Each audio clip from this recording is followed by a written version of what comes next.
Ambassador Jackson Miller stood before the Galactic Council for what would be the last time. The crystalline chamber hummed with the translated voices of 1,000 species, all united in their contempt for humanity. "The motion passes," declared High Arbiter HFY Thor, his 3 eyes blinking in sequence. "Humanity is hereby expelled from the Galactic Council, effective immediately." Jackson didn't flinch. He'd seen this coming for months. Ever since humans had refused to surrender their asteroid mining operations in the Kepler belt, the Council had been looking for an excuse. Humanity's crime. Being too aggressive, too expansionist, too human. "You're making a mistake," Jackson said calmly, gathering his datapads. "We followed every regulation, paid every tariff, respected every treaty." "Your species is too violent," hissed the Valkyrie representative, her scales rippling with disgust. "Too unpredictable. You wage wars over resources when you should negotiate. You adapt to hostile environments instead of avoiding them. You're a threat to galactic stability." Jackson smiled grimly. "Then I guess we'll just have to be a threat somewhere else." The council chambers erupted in approving chirps, clicks, and harmonic vibrations. They were finally rid of the troublesome humans. 18 months later, Captain Rebecca Foster brought her freighter, the Frontier Spirit, into dock at New Horizon Station. The station hung in the void beyond council space, a massive construction of human steel and determination. It was one of 50 such stations humanity had built since their expulsion. "Permission to dock granted, Captain Foster," came the cheerful voice of traffic control. "Welcome home." Rebecca guided her ship through the bay doors, marveling at the organized chaos around her. Ships of every human design, miners, traders, explorers, even a few military escorts, moved in perfect coordination. No council regulations to slow them down. No bureaucratic delays. Just pure human efficiency. She delivered a load of rare earth elements from an uncharted system in the frontier, minerals the council had declared off-limits, due to their proximity to some ancient alien ruins. Humans didn't care about ancient ruins when there were resources to gather and families to feed. The credits from this haul would set her up for a year. 3 years after expulsion. Director Marcus Thompson reviewed the latest reports in his office on Earth. As head of the newly formed Human Commerce Federation, he'd watched humanity transform from a council-client species into something unprecedented. Without council restrictions, human innovation had exploded. Faster-than-light drives were now 40% more efficient. Terraforming techniques that would have required decades of council approval were being implemented in years. Human colonies were spreading across unexplored space like wildfire.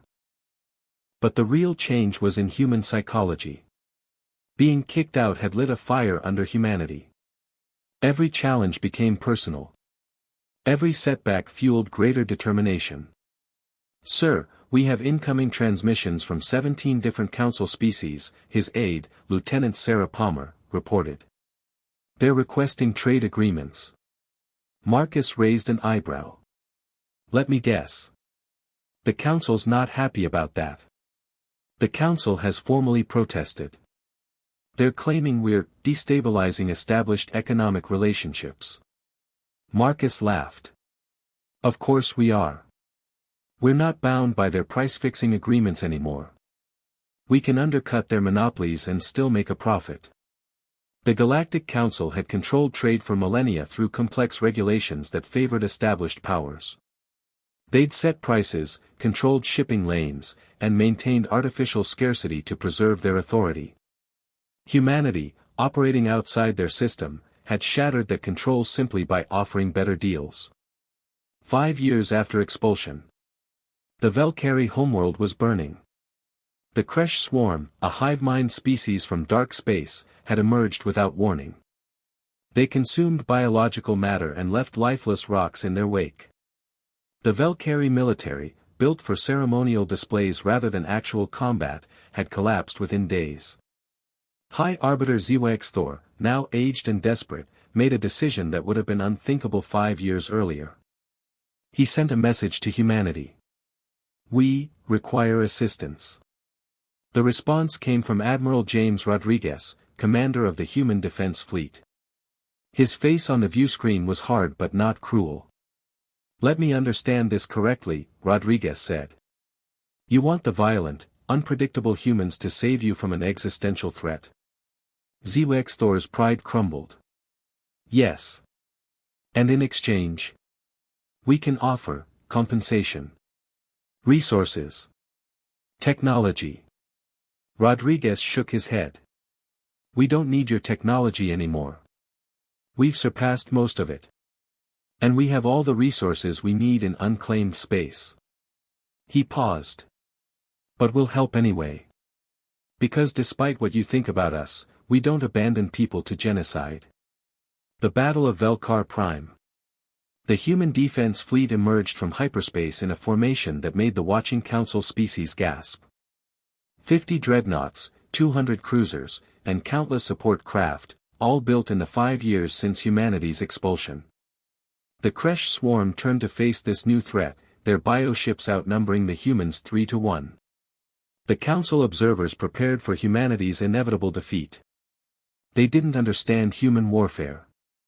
Admiral Rodriguez didn't fight like a council species, with neat formations and predictable tactics. He fought like humanity had always fought, with creativity, aggression, and an absolute refusal to lose. Human ships broke into small groups, striking at the swarm from multiple angles.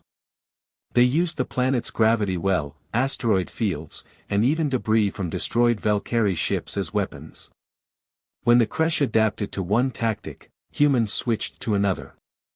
The battle lasted 18 hours. When it ended, the Kresh swarm was in full retreat, and Velkar Prime was saved. Epilogue. The Galactic Council didn't formally apologize. That wasn't their way. But they did extend a new invitation to humanity, not as junior members, but as equal partners.